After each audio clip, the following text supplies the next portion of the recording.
Film की शुरुआत एक अजनबी ग्रह पर एलियन प्राणियों को दिखाकर होती है। इसके बाद दृश्य वैज्ञानिकों के एक समूह पर शिफ्ट हो जाता है। अल्बर्ट डग को रीडिंग्स में असामान्य उतार चढ़ाव के बारे में बताता है, लेकिन डग इसे नजरअंदाज कर देता है और कहता है कि ऐसी अनियमितताएं आम होती हैं और पिछले महीने में भी ऐसी समस्याएं आई थी। डग अपने बेटे की यात्रा पर ध्यान केंद्रित करता है, जो 1 साल में तैयार की गई थी। वो सुझाव देता है कि अल्बर्ट अपनी खोजों पर नोलन, ट्रेंट और जेनी से चर्चा करें। ट्रेंट और जेनी अपनी उत्सुकता और भावना व्यक्त करते हैं कि वे इस सुविधा में हैं। ट्रेंट अपने पिता के प्रभाव में उत्साहित है, जबकि जेनी, जिसने अपनी जगह पाने के लिए कठिन मेहनत की थी, पहले आत्मविश्वास से जवाब देती है, लेकिन फिर ट्रेंट की उपस्थिति पर सवाल उठाती है। वे अपनी शैक्षिक उपलब्धियों की तुलना करते हैं और पाते हैं कि दोनों का जीपीए उच्च है। नोलन, ट्रेंट और जेनी से मिलकर उनकी दुर्लभ नियुक्तियों का जिक्र करते हैं और सुविधा की कड़ी सुरक्षा पर मजाक करते हैं। वो सुरक्षा प्रक्रिया और ट्रेंट के पिता की वैज्ञानिक प्रमुख के रूप में भूमिका के बारे में बताते हैं। नोलन उन्हें सुविधा का दौरा कराने और डग से मिलवाने की योजना बनाता है, जहाँ डग के पास एक सरप्राइज है। नोलन उन्हें सुरक्षा के प्रभावशाली उपायों और उन्नत हथियारों की सराहना करते हुए ले जाता है। वे ब्लिस्टर से मिलते हैं, जो उनकी अस्थायी पहचान पत्र चेक करते हैं और फिर आगे बढ़ने देते हैं। दौरे के दौरान वे सुविधा की विशेषताओं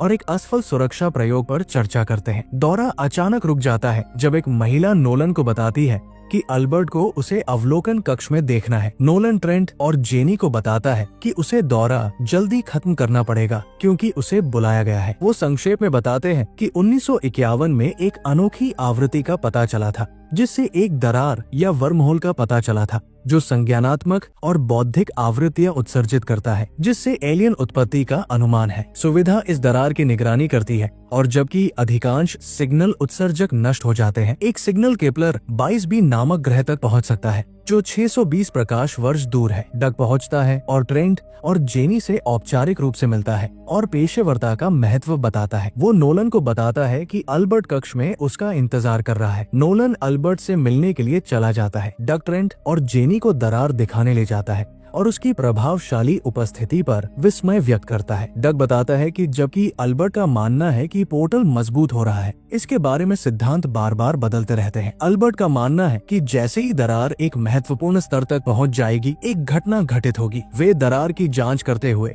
एक सुनहरी रोशनी उभरती है। अल्बर्ट नोलन को बताता है कि दरार महत्वपूर्ण स्तर तक पहुंच चुकी है। अचानक वे कुछ हलचल देखते हैं और फिर एक एलियन बाहर निकलता है और नोलन पर हमला कर देता है। इसके बाद अन्य एलियन भी आते हैं और स्थिति पूरी तरह से अराजक हो जाती है। जैसे ही एलियन लोगों पर हमला करना शुरू करते हैं, डग, ट्रेंट और जेनी जल्दी से एक कार में बैठकर भाग जाते हैं। वे कार से वैज्ञानिकों और अन्य कर्मचारियों को एलियनों द्वारा हमले का शिकार होते हुए देखते हैं। कार में वे अगले कदमों पर चर्चा करते हैं। डग फैसला करता है कि उन्हें विथ नेल बेस, एक पुराना मिलिट्री बंकर ले जाना चाहिए, जो पहले यूनिट 51 के सुरक्षा सिस्टम को अपग्रेड करने के लिए इस्तेमाल किया गया था। ट्रेंट अपनी मां के बारे में चिंतित होता है, लेकिन डग उसे यकीन दिलाता है कि वो जानती है कि क्या करना है और उसे कॉल करने का सुझाव देता है। जेनी अपने माता पिता के बारे में चिंतित होती है, जो बंकर के दूसरी तरफ रहते हैं। डग का प्लान है कि वो ट्रेंट और जेनी को बंकर में छोड़कर ट्रेंट की मां से मिलवाकर फिर जेनी के माता पिता के पास जाएगा। वो उन्हें अंदर रहने की सलाह देता है। जैसे ही वे कॉल करने की कोशिश करते हैं, उन्हें एहसास होता है कि पोर्टल का इंटरफेरेंस नेटवर्क सिग्नल को प्रभावित कर रहा है। ट्रेंट अपने पिता का पुराना स्कूल रेडियो इस्तेमाल करने का सुझाव देता है। वे रेडियो की फ्रीक्वेंसी सुनते हैं, जिसमें एक ब्रेकिंग न्यूज रिपोर्ट आती है कि पास के मिलिट्री बेस से अज्ञात प्राणी निकलकर कई लोगों को मार रहे हैं। अराजकता के बीच ट्रेंट सवाल करता है कि ये सब कैसे कंट्रोल हो सकता है। ट्रेंट अपनी मां की कार देखता है और डग को बताता है। डग इसे पहचानता है और सेंचुरी की कमी पर उलझन जताता है। वो सभी को चुपचाप चलने और प्राणियों को आकर्षित न करने की सलाह देता है। वे चलते हुए हेलेन और एलन को एक आदमी के साथ पाते हैं। डग उन्हें आवाज कम रखने और जल्दी अंदर जाने का कहता है, ये बताते हुए कि बाहर खतरनाक स्थिति है। हेलेन बताती है कि वो अपनी इंसुलिन भूल गई है और एक सार्जेंट आता है, जो उस इलाके को प्रतिबंधित बताते हुए उन्हें वहाँ से जाने का आदेश देता है। डग अपनी शक्ति का इस्तेमाल करते हुए बताता है कि वो ब्रिटिश एरिया 51 के कार्यकारी संचालन निदेशक है और बाहर की स्थिति के कारण तुरंत अंदर जाने की जरूरत है। सार्जेंट शुरुआत में विरोध करता है, लेकिन आखिरकार दरवाजा खोलता है और उन्हें अंदर जाने देता है, जबकि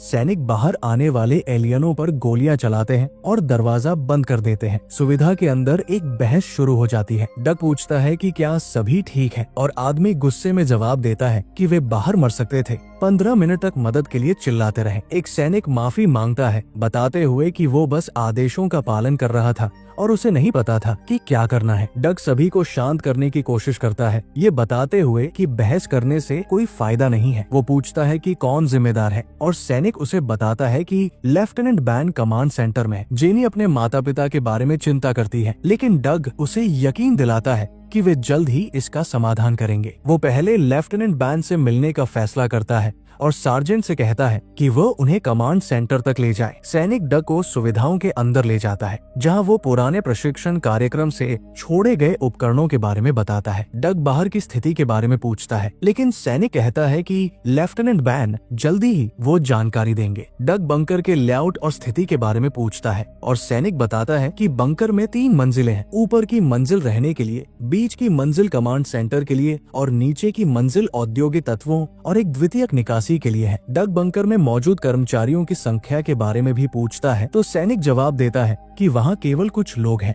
और ज्यादा लोग जल्दी आ सकते हैं, इसलिए उन्हें बिना अनुमति के किसी को भी अंदर नहीं आने देना चाहिए। डग और सैनिक लेफ्टिनेंट पीटर बैन के पास पहुंचते हैं। डग अपना परिचय देता है और बैन कहता है कि गंभीर स्थिति के कारण औपचारिकता छोड़ दे। बैन मानता है कि वे एलियन प्राणियों, उनके उत्पत्ति या उन्हें खत्म करने का तरीका कुछ नहीं जानते। डग सुविधा की सुरक्षा के बारे में पूछता है और बैन उसे भरोसा दिलाता है कि बंकर को अत्यधिक खतरों से बचने के लिए डिजाइन किया गया है, लेकिन वो 70 साल पुराना है। डग बताता है कि वो एरिया 51 में ऑपरेशंस के कार्यकारी निदेशक थे और दरार की गंभीर स्थिति का विवरण देता है, जिसने शत्रुतापूर्ण अज्ञात जीवन रूपों को यहाँ घुसने दिया है। बैन हैरान होता है, लेकिन वो जानकारी को सराहता है और बताता है कि उनका मुख्य मिशन बंकर की सुरक्षा करना है। हालांकि उन्हें पर्याप्त फंडिंग नहीं है और दीर्घकालिक निवास के लिए आपूर्ति की कमी है। डग संपर्क पुनः स्थापित करने के लिए संचार कक्ष में प्रवेश करने का अनुरोध करता है और बैन सहमति देता है, लेकिन पहले ये जानना चाहता है कि डग के साथ और कौन है। डग अपनी पत्नी, बेटे, एक स्नातक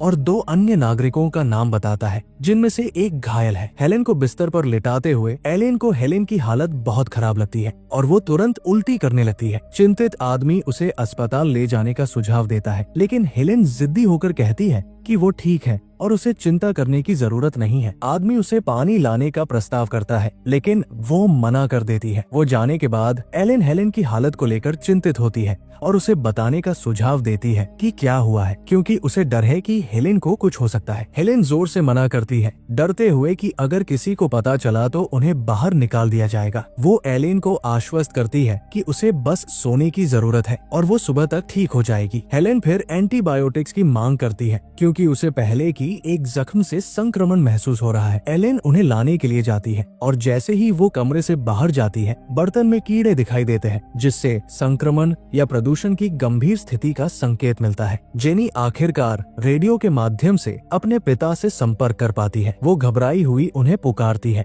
और वो राहत और चिंता के साथ जवाब देते हैं। जेनी उन्हें बताती है कि वो एक मिलिट्री कंपाउंड में सुरक्षित है, जिसे उनके प्लेसमेंट के अधिकारियों ने उन्हें लाकर वहां रखा है। उसके पिता बताते हैं कि चारों ओर प्राणी हैं और जेनी उन्हें फैक्ट्री कंपाउंड यूनिट में जाने के लिए कहती है, जहां कोई उन्हें लेने आएगा, लेकिन सिग्नल टूट जाता है और वे संपर्क खो देते हैं। बेचैन जेनी महसूस करती है कि उसके पिता ने वो जगह नहीं सुनी जहां उन्हें जाना था और सिग्नल मर चुका है। वो जल्दी से सैनिकों से कहती है कि उन्हें उसके माता पिता को लाने जाना चाहिए, क्योंकि वे खतरे में हैं और खुद कंपाउंड तक नहीं पहुंच सकते। वो डग से मुंह मोड़कर उसे आरोपित करती है कि उसने मदद करने का वादा पूरा नहीं किया। डग उसे आश्वस्त करता है कि वो अपना वादा पूरा करेगा और बताता है कि वो साइट को अच्छे से जानता है, क्योंकि वो 20 साल पहले एक मिलिट्री बेस था। जब डग जाने की तैयारी कर रहा होता है तो 2 सैनिक उसके साथ जुड़ जाते हैं, ये सुनिश्चित करने के लिए कि वो अकेला न जाए। वे सतर्कता से बंकर से बाहर निकलते हैं, हथियार तैयार रखते हैं और जैसे ही एक एलियन अंधेरे से बाहर निकलता है, वे जल्दी से कार में बैठकर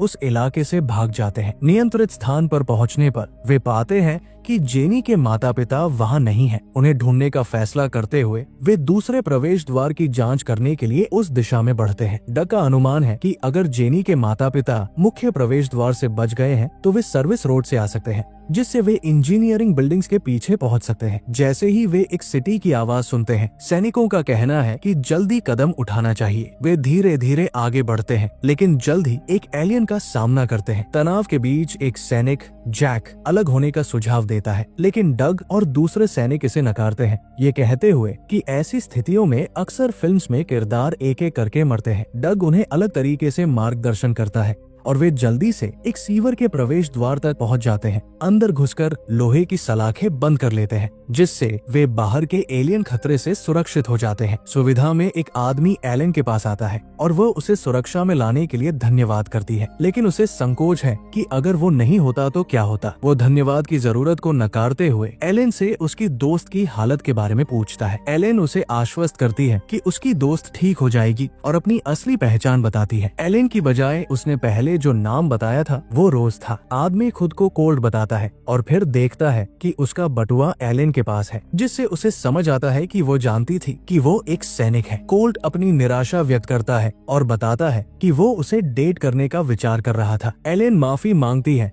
और स्थिति को समझाने की कोशिश करती है। सीवर में डग एक आदमी से मिलता है जिसे वो केविन के रूप में पहचानता है। डग केविन को बताता है कि जेनी सुरक्षित है और वे उसे लेने आए हैं, लेकिन उन्हें तुरंत निकलना होगा। जब डग जेनी की मां के बारे में पूछता है तो उसे पता चलता है कि केविन पर एक एलियन ने हमला किया है और वो अब शत्रुतापूर्ण हो गया है। केविन डग पर हमला करता है और उसके मुंह से काला तरल पदार्थ बाहर निकालता है। इस बीच सैनिक समझते हैं कि डग लापता है और उसे ढूंढने के लिए सुविधा में वापस जाते हैं। हेलेन अपने शरीर में कीड़े चलते हुए पाती है और गिर जाती है। एलेन और लॉरी उसे अस्पताल ले जाते हैं, जहां बैन मदद करना शुरू करता है। लॉरी हेलेन से बाहर के बारे में पूछती है और उसकी हालत पर शक करती है। बैन अपनी चिंताओं को कोल्ड से साझा करता है और बताता है कि उसने हेलेन की त्वचा के नीचे कुछ रेंगते हुए देखा था और उसे लगता है कि वो कुछ छुपा रही है। कोल्ड संदेह करता है, लेकिन बैन की चिंताओं को मानता है। जेनी और ट्रेंट आते हैं और बैन अपनी चिंताओं को दोहराता है, खासकर हेलेन के बारे में, और बताता है कि हो सकता है कि दोनों हेलेन और एलेन महत्वपूर्ण जानकारी छिपा रहे हों। सीवर में डग के साथ जा रहे दो सैनिकों पर एलियन ने हमला किया। एक सैनिक मारा जाता है और दूसरा जैक भागकर कारखाने में छिप जाता है। सुविधा में हेलेन की हालत जल्दी बिगड़ती है और बैन आता है। स्थिति का मूल्यांकन करते हुए वो हेलेन को गोली मारता है, समझाते हुए कि वो पहले ही संक्रमित हो चुकी थी और जीवित नहीं रहती। लॉरी बैन के इस कदम से गुस्से में है और उसे धक्का देती है। अचानक हेलेन के शरीर से एक सांप जैसी प्राणी निकलती है और फ्रीजर में कूद जाती है। एलेन जल्दी से फ्रीजर को बंद कर देती है, लेकिन प्राणी बाहर निकल जाती है और भाग जाती है, जिससे सुविधा में और भी उथल पुथल हो जाती है। कोल्ट और बैन हेलेन के शरीर को नष्ट करने का फैसला करते हैं, जबकि कोल्ट बाहर स्थिति का आकलन करते हुए लॉरी से मिलता है। जैसे ही वो उसके पास पहुंचता है, उसे एहसास होता है कि वो संक्रमित है। लॉरी कोल्ट पर हमला करती है और उसके शरीर से सांप जैसी प्राणी निकलती है। कोल्ट उसे आग में धकेलने में सफल हो जाता है और प्राणी जलकर मर जाती है। डग अकेले सुविधा में लौटता है। ट्रेंट और जेनी उसे सुरक्षा कैमरे पर देख लेते हैं और जेनी समझती है कि उसके माता पिता शायद मर चुके हैं। सीवर में जैक एलियन से बचने की कोशिश करता है, लेकिन जल्दी ही मारा जाता है। फैसिलिटी में बैन लॉरी का शव पाता है और कोल्ट से पूछता है कि उसने उसे क्यों मारा। कोल्ट संक्रमण और सांप जैसी प्राणी के बारे में बताता है। डग सुविधा में बिजली बंद कर देता है और कोल्ट, जो एक गन से लैस है, बिल्डिंग में गश्त करता है और एलियन से मिलता है। इस बीच बैन जेनी से ट्रेंट के बारे में पूछता है और वो बताती है कि ट्रेंट अपने पिता से मिलने गया है। जैसे ही वे उसे मॉनिटर पर देखते हैं, बैन चौंक जाता है, क्योंकि वो अकेला ही सुविधा में प्रवेश करने की कुंजी रखता है। उन्हें समझ में आता है कि जो व्यक्ति मॉनिटर पर दिखा वो वही नहीं हो सकता जैसा वे सोच रहे थे। एलियन सुविधा में घूम रही होती है जब वो देखती है कि एक एलियन सीटी को खा रहा है। वो डर कर भाग जाती है, लेकिन एलियन उसका पीछा करता है। हालांकि वो बचने में सफल हो जाती है। वो खुद को दो और एलियनों से घिरा पाती है। इस बीच डग आता है, लेकिन ये साफ है कि उसमें कुछ गलत है, क्योंकि वो अपने मुंह से 3 सांप जैसी प्राणियां बाहर थूकता है, जिससे उसकी संक्रमण का खुलासा होता है। ट्रेंट, जो अपने पिता को ढूंढ रहा था, सुविधा में टॉर्च के साथ चलता है और डग को पाता है। वो दौड़कर उसके पास जाता है और उसे गले लगाता है, लेकिन फिर समझता है कि डग संक्रमित हो चुका है। ट्रेंट भाग जाता है और बैन और जेनी को रेडियो के जरिए सूचित करता है। वे उसे खोजने के लिए दौड़ते हैं और एलेन को जमीन पर गिरा हुआ पाते हैं। ट्रेंट एक कमरे में प्रवेश करता है, लेकिन डग द्वारा हमला किया जाता है, जो संक्रमण को ट्रेंट में ट्रांसफर करने की कोशिश करता है। बैन ठीक समय पर आता है और डग को गोली मारकर ट्रेंट की जान बचाता है। वे बाहर निकलने की कोशिश करते हैं, लेकिन अचानक एलियंस आते हैं और उन्हें एक भूमिगत सुरंग में छिपने के लिए मजबूर कर देते हैं। उनकी भागने के दौरान एक एलियन बैन पर हमला करता है और ट्रेंट और जेनी भाग जाते हैं बाहर। वे पोर्टल से बाहर निकलते हुए एक बड़ा एलियन देखते हैं। वे समझते हैं कि वे जीवित नहीं बचेंगे, लेकिन तभी विमानों का एक समूह आता है और एलियन पर बमबारी शुरू करता है, जिससे वह मर जाता है। फिल्म खत्म होती है, जिसमें ट्रेंट और जेनी विमानों को पोर्टल को नष्ट करते हुए देखते हैं, जो उनके बचने का संकेत देता है। वीडियो देखने के लिए धन्यवाद। लाइक, शेयर और सब्सक्राइब करना न भूलें। मिलते हैं अगले वीडियो में।